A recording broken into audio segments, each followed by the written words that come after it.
ආයිබෝවන් සිනමා රසිකයින් හැමෝටම අද අපි කතා කරන්න යන්නේ මේ දවස්වල හොලිවුඩ් ඒ වගේම අන්තර්ජාලයේත් ලොකු කතාබහකට ලක් වෙලා තියෙන ගොඩක් අය මග බලාගෙන හිටපු අලුත්ම ඉංග්‍රීසි චිත්‍රපටයක් ගැනයි. ඒ තමයි The Drama 2026. මේ අවුරුද්දේ 2026 අප්‍රේල් මාසේ තිරගත වීම ආරම්භ කරපු මේ ෆිල්ම් එක දැන් ඩිජිටල් මාධ්‍යයෙන්ුත් නිකුත් වෙලා තියෙන නිසා ගෙදර ඉඳන්ම රස විඳින්න හොඳම අවස්ථාවක් ඇවිත් තියෙනවා.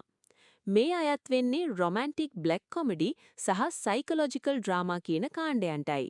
කතාව ගෙතෙන්නේ ඊටමත් ආදරයෙන් සතුටින් විවාහ වෙන්න බලාපොරොත්තු වෙන්න ඉන්න ජෝඩුවක් වටයි. ඒ තමයි එමා සහ චාලි.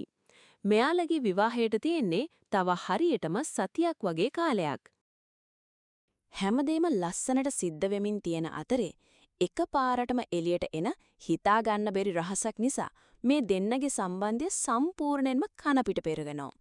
Taman මෙච්චරකල් ආදරය කරපු කෙනාව Taman ඇත්තටම අඳුරනවද කියන ප්‍රශ්නය මේ දෙන්නටම ඇති වෙන්න ගන්නවා.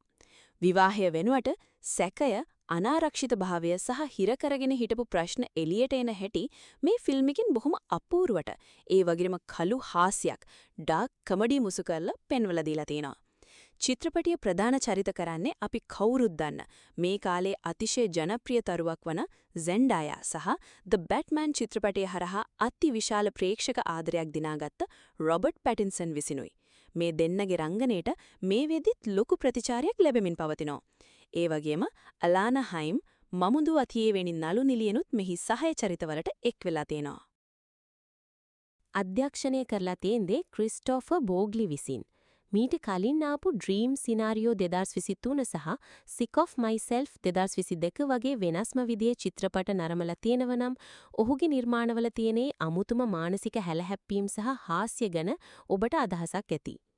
මේ චිත්‍රපටයේ නිෂ්පාදනය කරන්නේ වෙනස්ම විදියේ කතා තේමා ගිනන ඔස්කාර් සම්මාන පවා දිනාගත් A24 ආයතනය විසිනුයි. ඩොලර් මිලියන 28ක වගේ වියදමකින් හදපු මේ ෆිල්ම් එක මේ වෙද්දි ලොව පුරා ඩොලර් මිලියන 122කට වඩා ආදායමක් හොයලා A24 ආයතනයේ සාර්ථකම චිත්‍රපට අතරට එකතු වෙන්න සමත් වෙලා තියෙනවා. ඉතින් සාමාන්‍ය ආදර කතාවකට වඩා එහා ගිය මිනිස් මනසේ තියෙන සැකයන් සහ සබඳතාවල තියෙන සංකීර්ණ බව වෙනස්ම කෝණයකින් දකින්න කැමති අයට මේක අනිවාර්යයෙන්ම බලන්න කියලා මම යෝජනා කරනවා. ෆිල්ම් එක බලලා මේ ගැන ඔයාලගේ අදහසත් පහලින් කමෙන්ට් කරන්න අමතක කරන්න එපා.